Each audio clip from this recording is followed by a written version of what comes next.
She's going to be making a dish what in Thai is called pad pet, and that essentially means like stir-fried chili. The meat stir-fried with a bunch of curry paste and chilies and herbs. Oh, that's good.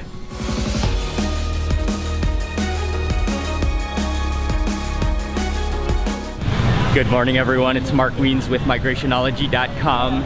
It's about 7 a.m. in Bangkok, and we are walking to the market. My mother-in-law is going to make a Thai dish that I really love, and that's very unique and very spicy. So my mother-in-law is cooking, and I'm gonna share the recipe with you today. At typical morning markets in Bangkok, you have many normal stalls selling all sorts of different vegetables and chicken and pork and beef and seafood vendors. And then usually also at Bangkok markets, they have 1 or 2 stalls that serve jungle ingredients, real countryside herbs and ingredients. And we are going to the country stall, the jungle stall. มีนกเวียดนามไหมครับแม่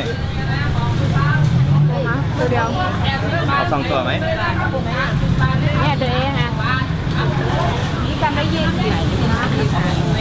We are in luck. My mother-in-law wasn't sure if they were going to have these wild ducks, which in Thai are called nok Vietnam, but luckily they do. So she has already piled 2 wild ducks into the basket, and we're going to get 2 wild ducks. And then they have just all sorts of wild jungle ingredients here. There are crickets and all sorts of mushrooms. There's silkworms. There are herbs. It all depends. We're not sure what they have every week or every day. They have a different selection of wild animals, wild birds, and ingredients. So today I'm pretty happy that we got the wild ducks. I do enjoy cooking sometimes, but I'm not even close, not even comparable to how good my mother-in-law is at cooking. She's one of the best cooks I know in the entire world. So Micah and I are gonna watch Mom as she cooks, and then I'm just gonna narrate the whole recipe. And as I'm standing here, I'm just seeing that she's making some dried fish. I think these are little mullet fish, and last night she rinsed them in salt water, and now she's drying them in the sun. She makes all kinds of awesome food at this house. Okay, so we got the ducks.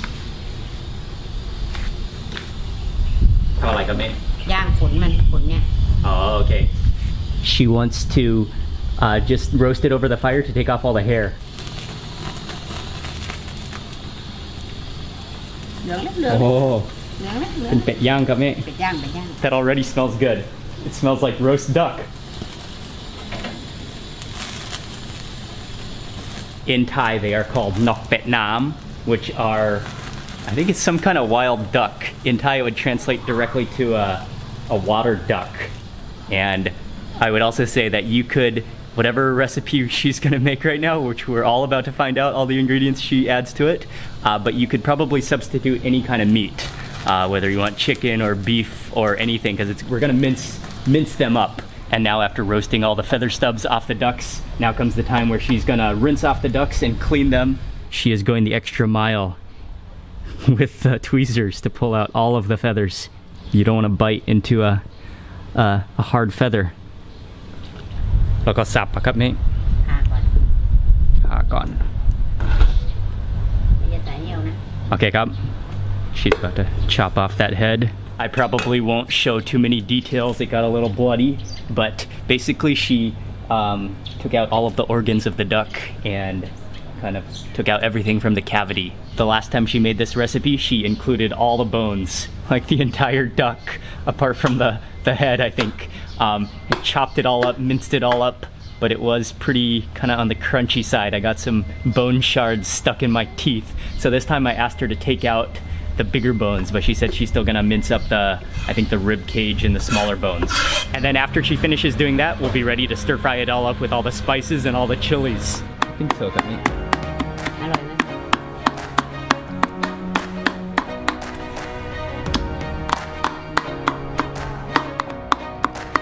Okay, and 15 minutes later, the ducks have been transformed into a full mince, and we are moving back over to the street food cart. The first step is the met pakshi, which are coriander seeds, which she's just gonna dry roast. Oh, ไม่ได้ปลาคีอันนี้ยี่หร่า and jira. And then also some jira, cumin. Oh yes, the aroma of that dry roasting jira or cumin is just amazing. And again, all of these ingredients, I'm gonna write all of these in a full recipe, but we've also got, this is called bayira. I think they might also be called tree basil. And then we've also got some galangal. This is young galangal. Oh, and as I'm speaking, she has finished roasting those spices and she's dumping them into the mortar.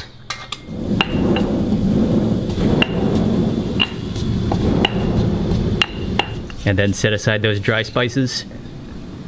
And next step is to take that minced meat and just stir fry it. Oh, that smells delicious. That smells like cooking duck.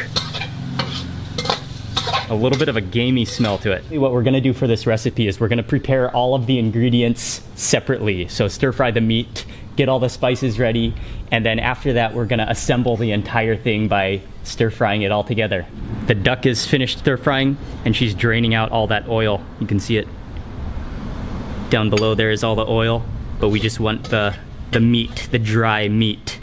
Next step is to pound up the garlic and chilies. ฮะไอผัดเผ็ดนกเป็ดน้ำผัดเผ็ดนกเป็ดน้ำ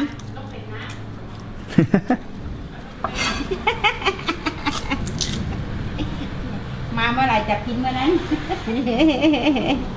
ไม่ต่ำจาก2 ชั่วโมงนะ And she's gonna put in a big handful of chilies. So you just want to pull off those stems and then drop them into the mortar with the garlic and pound those up. กินเผ็ดได้ครับ ได้เนอะ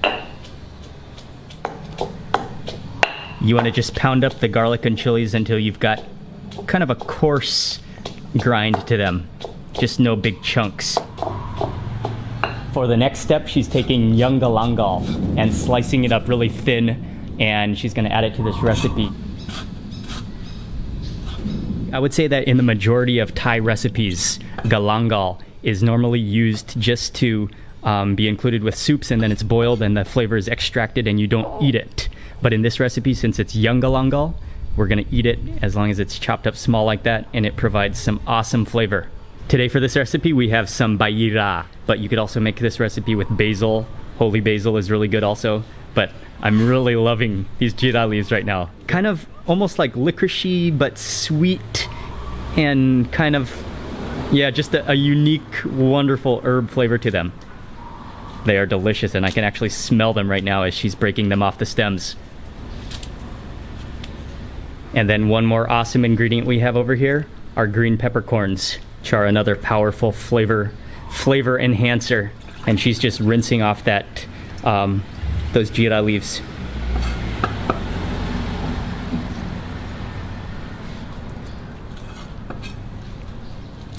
And I think just because they're so big, she's just going to give it a coarse chop. Otherwise, you could just leave them whole. And then in go those green peppercorns, give them a quick wash. And then she's just lightly chopping them as well. Just so you don't get an entire strand of peppercorns in your mouth at once in one bite. Everything's prepared. Oh, she's about to add in the oil right now. But she's going to add in some oil, and then we're just going to assemble everything, including that duck. And then first, inside the oil, goes in all of the chilies and garlic that we pounded up. If it gets too dry, you can add in just a little bit of water. This is a southern Thai curry paste. And that's a good, like, 3 or 4 tablespoons, I think.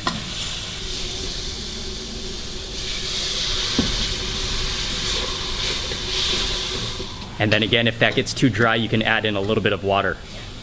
And next step is to add all that duck, that minced meat.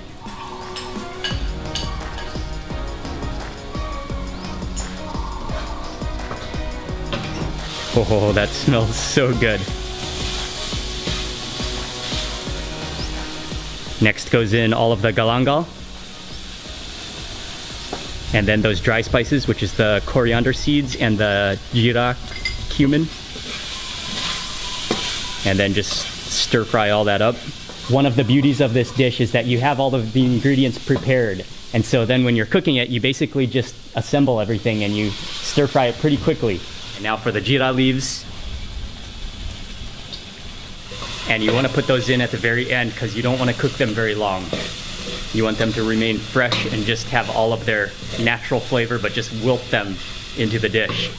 You can really smell the aroma of the jeera leaves as soon as she adds it in there. Oh, it's beautiful. It's like a sweet, licoricey, but like spicy aroma.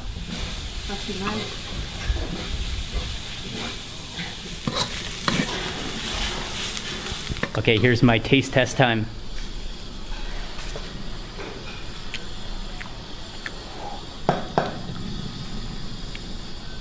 Oh, come here. Oh, that's good. Oh, and then final step is to add in some kaffir lime leaves. And she just wrapped them up and is really finely slicing them.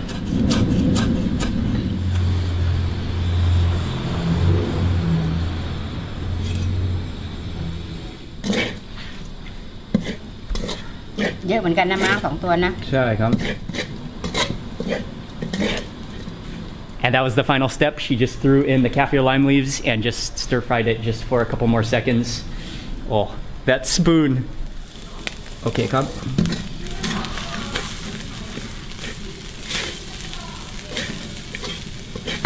This guy Micah slept through the entire recipe. One more thing that my mother-in-law just mentioned is that she didn't need to add any extra fish sauce or salt because the curry paste already had salt in it, and I think probably it also had shrimp paste in it, which gave it some saltiness. But you gotta taste test. There's no way of making Thai food without taste testing. If you do need to add, if it needs more salt, add in some fish sauce. My mother-in-law also cooked a few other dishes, including that dried fish that was drying earlier in the morning. She fried a couple of those up, and then have the pad pet, the main duck dish, and then also a curry. Geng, I think yuak gloai, which is banana trunk. It's a banana trunk curry with gengati, which is a coconut milk curry. And I have to begin with the nok pet nam pad pet, which is the fried curry herbal everything duck, wild duck. You gotta just come take a really close up look at this. You can just see the seeds of all the chilies. You can see the herbs in there, the little chunks of galangal in there. It is just an absolutely beautiful sight. Yes. Okay, I'm going in for that immediately first.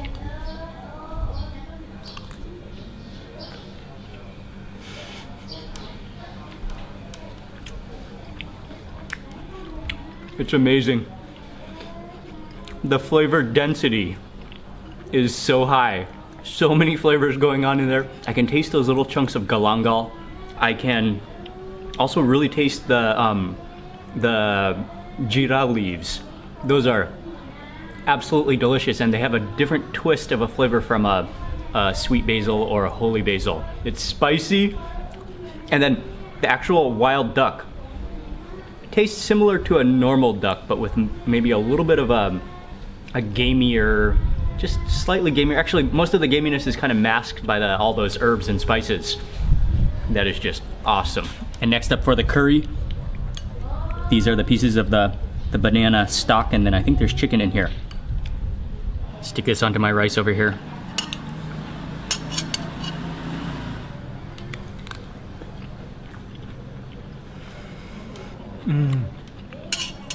Those banana stalks, they're a little bit chewy and slightly like slimy. Finally, let me grab one of those fried dried fish. Oh yeah. Yeah, it's nice and salty and then crispy. Oh, she made it really good. Let me get that head in this bite. Oh, we're on. Thank you very much to my mother-in-law for making the food and for showing us all of that recipe, and thank you all very much for watching this recipe.